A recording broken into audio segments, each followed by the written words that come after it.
ओम शांति। सभी भाई बहनों को दीपावली की बहुत बहुत हार्दिक शुभकामनाएं।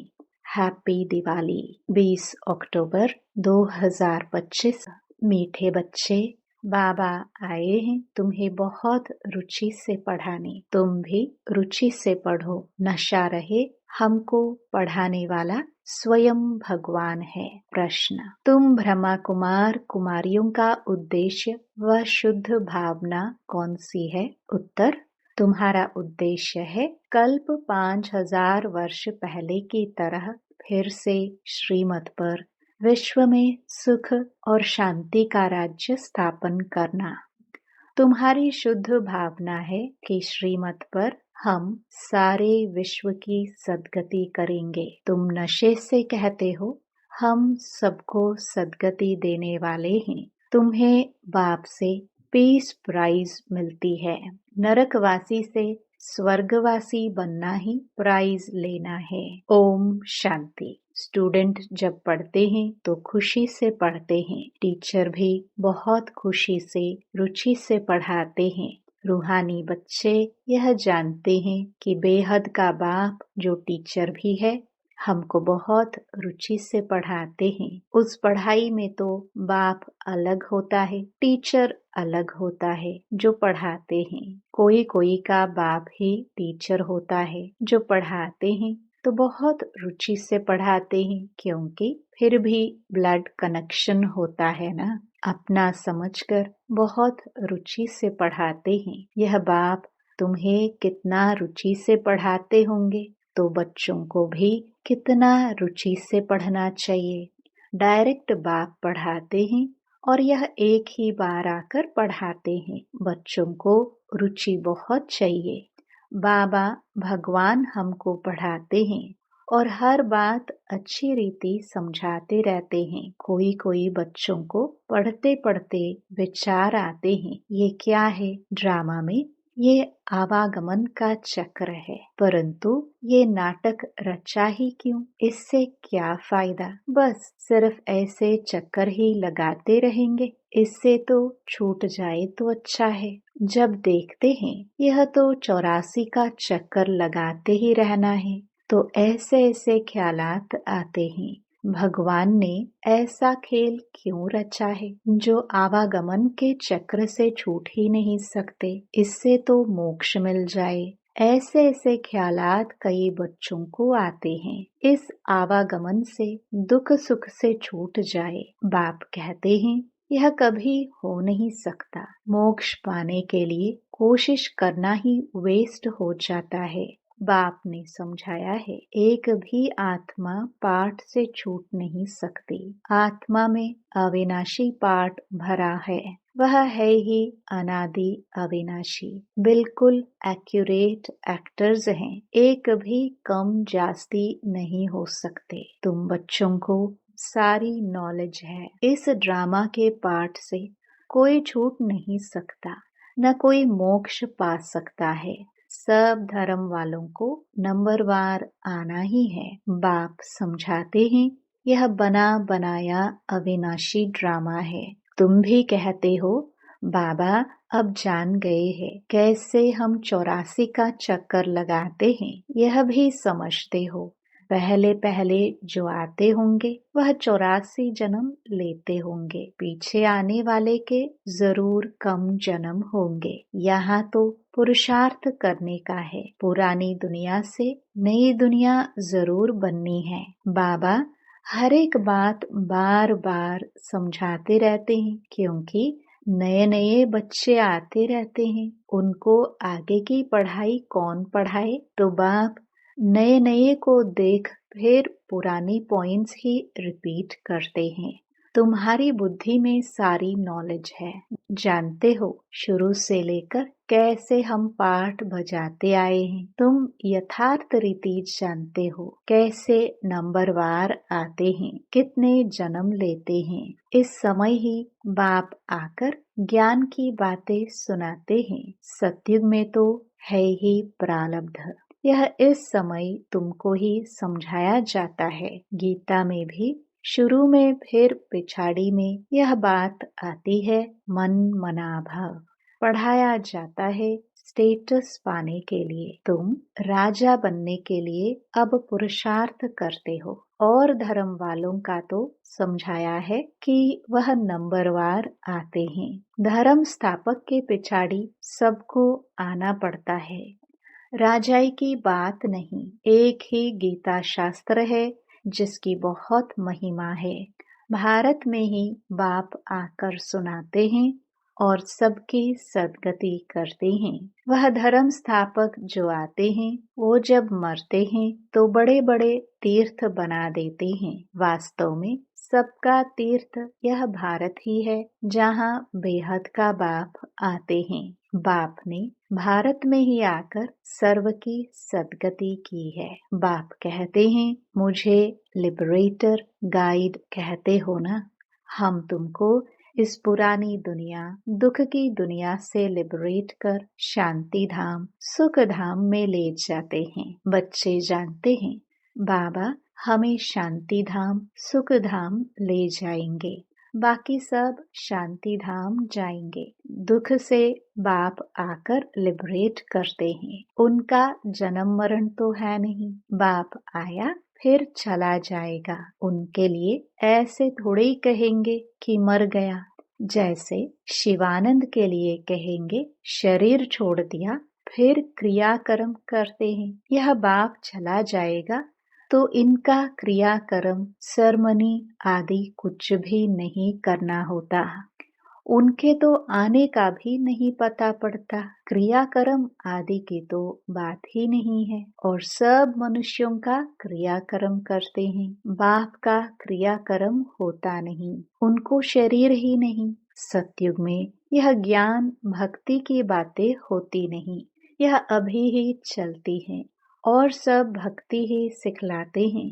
आधा कल्प है भक्ति, फिर आधा कल्प के बाद बाप आकर ज्ञान का वर्षा देते हैं। ज्ञान कोई वहाँ साथ नहीं चलता। वहाँ बाप को याद करने की दरकार ही नहीं रहती। मुक्ति में है, वहाँ याद करना होता है क्या? दुख की फरियाद वहाँ होती ही नहीं। भक्ति भी पहले अव्यभिचारी फिर व्यभिचारी, इस समय तो अति व्यभिचारी भक्ति है। इसको रौरव नरक कहा जाता है। एकदम तीखे में तीखा नरक है। फिर बाप आकर तीखा स्वर्ग बनाते हैं। इस समय है 100% दुख, फिर 100% सुख शांति होगी। आत्मा जाकर अपने घर विश्राम पाएगी। समझाने में बड़ा सहज है। बाप कहते हैं, मैं आता ही तब हूँ जब नई दुनिया की स्थापना कर पुरानी का विनाश करना होता है। इतना कार्य सिर्फ एक तो नहीं करेंगे, खिदमतगार बहुत चाहिए। इस समय तुम बाप के खिदमतगार बच्चे बने हो। भारत की खास सच्ची सेवा करते हो। सच्चा बाप सच्ची सेवा सिखलाते हैं। अपना भी, भारत का भी और विश्व का भी कल्याण करते हो तो कितना रुचि से करना चाहिए। बाबा कितनी रुचि से सर्व की सदगति करते हैं। अभी भी सर्व की सदगति होनी है जरूर। यह है शुद्ध अहंकार, शुद्ध भावना। तुम सच्ची सच्ची सेवा करते हो, परंतु गुप्त। आत्मा करती है शरीर द्वारा। तुमसे बहुत पूछते हैं बीके का उद्देश्य क्या है? बोलो, बीके का उद्देश्य है विश्व में सत्युगी सुख शांति का स्वराज्य स्थापन करना। हम हर 5000 वर्ष बाद श्रीमत से विश्व में शांति स्थापन कर विश्व शांति की प्राइज लेते हैं। यथा राजा रानी तथा प्रजा प्राइज लेते हैं। नरकवासी से स्वर्गवासी बनना कम प्राइज है क्या? वह पीस प्राइज लेकर खुश होते रहते हैं, मिलता कुछ भी नहीं। सच्ची सच्ची प्राइज तो अभी हम बाबा से ले रहे हैं, विश्व के बादशाही की। कहते हैं ना, भारत हमारा ऊंच देश है, कितनी महिमा करते हैं, सब समझते हैं। हम भारत के मालिक हैं, परंतु मालिक हैं कहाँ? अभी तुम बच्चे बाबा की श्रीमत से राज्य स्थापन करते हो। हथियार पवार तो कुछ नहीं है, दैवी गुण धारण करते हैं, इसलिए तुम्हारा ही गायन पूजन है। अम्बा की देखो कितनी पूजा होती है, परंतु अम्बा कौन है, ब्राह्मण है व देवता, यह भी पता नहीं। अम्बा, काली, दुर्गा, सरस्वती आदि ऐसे बहुत नाम हैं। यहाँ भी नीचे अम्बा का छोटा सा मंदिर है। अम्बा को बहुत भुजाएं दे देते हैं, ऐसे तो है नहीं। इसको कहा जाता है ब्लाइंड फेथ। क्राइस्ट, बुद्ध आदि आए, उन्होंने अपना अपना धर्म स्थापन किया, तिथि तारीख सब बताते हैं। वहाँ ब्लाइंड फेथ की तो बात ही नहीं। यहाँ भारतवासियों को कुछ पता नहीं है हमारा धर्म कब और किसने स्थापन किया, इसलिए कहा जाता है ब्लाइंड फेथ। अभी तुम पुजारी हो, फिर पूज्य बनते हो। तुम्हारी आत्मा भी पूज्य तो शरीर भी पूज्य बनता है। तुम्हारी आत्मा की भी पूजा होती है, फिर देवता बनते हो तो भी पूजा होती है। बाप तो है ही निराकार, वह सदैव पूज्य है, वह कभी पुजारी नहीं बनते हैं। तुम बच्चों के लिए कहा जाता है आप ही पूज्य, आप ही पुजारी। बाप तो एवर पूज्य है। यहाँ आकर बाप सच्ची सेवा करते हैं, सबको सद्गति देते हैं। बाप कहते हैं अब मामीकम याद करो, दूसरे कोई देहधारी को याद नहीं करना। यहाँ तो बड़े बड़े लखपति करोड़पति जाकर अल्लाह अल्लाह कहते हैं। कितनी अंधश्रद्धा है। बाप ने तुमको हमसों का अर्थ भी समझाया है। वह तो कह देते शिवोहम, आत्मा सो परमात्मा। अब बाप ने करेक्ट कर बताया है। अब जज करो, भक्ति मार्ग में राइट सुना है या हम राइट बताते हैं। हमसो का अर्थ बहुत लंबा चौड़ा है। हमसो ब्राह्मण, देवता, क्षत्रिय। अब हमसो का अर्थ कौन सा राइट है? हम आत्मा चक्र में ऐसे आती हैं। विराट रूप का चित्र भी है, इसमें छोटी ब्राह्मण और बाप को दिखाया नहीं है। देवताएं कहाँ से आए, पैदा कहाँ से हुए? कलयुग में तो है शूद्र वर्ण, सतयुग में फट से देवता वर्ण कैसे हुआ? कुछ भी समझते नहीं। भक्ति मार्ग में मनुष्य कितना फंसे रहते हैं। कोई ने ग्रंथ पढ़ लिया, ख्याल आया, मंदिर बना लिया, बस ग्रंथ बैठ सुनाएंगे। बहुत मनुष्य आ जाते, बहुत फॉलोवर्स बन जाते हैं, फायदा तो कुछ भी नहीं होता। बहुत दुकान निकल गए हैं, अब यह सब दुकान खत्म हो जाएंगे। यह दुकानदारी सारी भक्ति मार्ग में है, इनसे बहुत धन कमाते हैं। सन्यासी कहते हैं हम ब्रह्म योगी तत्व योगी हैं। जैसे भारतवासी वास्तव में हैं देवी देवता धर्म के, परंतु हिंदू धर्म कह देते हैं। वैसे ब्रह्म तो तत्व है, जहाँ आत्माएं रहती हैं। उन्होंने फिर ब्रह्म ज्ञानी तत्व ज्ञानी नाम रख दिया है, नहीं तो ब्रह्म तत्व है रहने का स्थान। तो बाप समझाते हैं कितनी भारी भूल कर दी है। ये सब है भ्रम, मैं आकर सब भ्रम दूर कर देता हूँ। भक्ति मार्ग में कहते भी हैं हे प्रभु तेरी गत मत न्यारी है। गति तो कोई कर न सके, मते तो अनेक अनेक की मिलती है। यहाँ की मत कितनी कमाल कर देती हैं, सारे विश्व को चेंज कर देती हैं। अभी तुम बच्चों की बुद्धि में है, इतने सब धर्म कैसे आते हैं? फिर आत्माएं कैसे अपने अपने सेक्शन में जाकर रहती हैं? ये सब ड्रामा में नोंद है, यह भी बच्चे जानते हैं। दैवी दृष्टिदाता एक बाप ही है। बाबा को कहा, यह दिव्य दृष्टि की चाबी हमको दे दो तो हम कोई को साक्षात्कार करा दे। बोला, नहीं, ये चाबी किसको मिल नहीं सकती।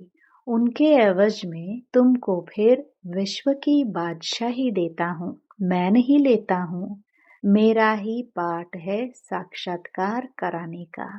साक्षात्कार होने से कितना खुश हो जाते हैं, मिलता कुछ भी नहीं। ऐसे नहीं कि साक्षात्कार से कोई निरोगी बन जाते हैं या धन मिल जाता है। नहीं, मीरा को साक्षात्कार हुआ परंतु मुक्ति को थोड़े पाया। मनुष्य समझते हैं वह रहते ही वैकुंठ में थी, परंतु वैकुंठ कृष्णपुरी है कहाँ। ये सब है साक्षात्कार। बाप बैठ सब बातें समझाते हैं। इनको भी पहले पहले विष्णु का साक्षात्कार हुआ तो बहुत खुश हो गया। वह भी जब देखा कि मैं महाराजा बनता हूँ, विनाश भी देखा, फिर राजाई का भी देखा, तब निश्चय बैठा, ओहो, मैं तो विश्व का मालिक बनता हूँ। बाबा की प्रवेशता हो गई। बस बाबा, ये सब आप ले लो, हमको तो विश्व की बादशाही चाहिए। तुम भी यह सौदा करने आए हो ना। जो ज्ञान उठाते हैं उनकी फिर भक्ति छूट जाती है। अच्छा, मीठे मीठे सिखिलदे बच्चों प्रति मात पिता बाप दादा का याद प्यार और गुड मॉर्निंग। रूहानी बाप की रूहानी बच्चों को नमस्ते। धारणा के लिए मुख्य सार। पहला, दैवी गुण धारण कर श्रीमत पर भारत की सच्ची सेवा करनी है। अपना, भारत का और सारे विश्व का कल्याण बहुत बहुत रुचि से करना है। दूसरा, ड्रामा की अनादि अविनाशी नोंद को यथार्थ समझ कोई भी टाइम वेस्ट करने वाला पुरुषार्थ नहीं करना है। व्यर्थ ख्यालात भी नहीं चलाने हैं। वरदान, दीपराज बाप द्वारा अमर ज्योति की बधाई लेने वाले सदा अमर भव। भक्त लोग आप चैतन्य दीपकों की यादगार जड़ दीपकों की दीपमाला मनाते हैं। आप जगे हुए चैतन्य दीपक बालक बन दीपकों के मालिक से मंगल मिलन मनाते हो। बाप दादा, आप बच्चों के मस्तक में जगा हुआ दीपक देख रहे हैं। आप अविनाशी अमर ज्योति स्वरूप बच्चे दीपराज बाप द्वारा बधाइयाँ लेते सदा अमर भव का वरदान प्राप्त कर रहे हो। यह दीपराज बाप और दीप रानियों के मिलन का ही यादगार दीपावली है। स्लोगन, आप और बाप दोनों ऐसा कंबाइंड रहो जो तीसरा कोई अलग कर ना सके। अव्यक्त इशारे, स्वयं और सर्व के प्रति मनसा द्वारा योग की शक्तियों का प्रयोग करो। वर्तमान समय के प्रमाण सर्व आत्माएं प्रत्यक्ष फल अर्थात प्रैक्टिकल प्रूफ देखने चाहती हैं, तो तन मन कर्म और संपर्क संबंध में साइलेंस की शक्ति का प्रयोग करके देखो। शांति की शक्ति से आपका संकल्प वायरलेस से भी तेज किसी भी आत्मा प्रति पहुंच सकता है। इस शक्ति का विशेष यंत्र है शुभ संकल्प। इस संकल्प के यंत्र द्वारा जो चाहे वह सिद्धि स्वरूप में देख सकते हो। ओम शांति।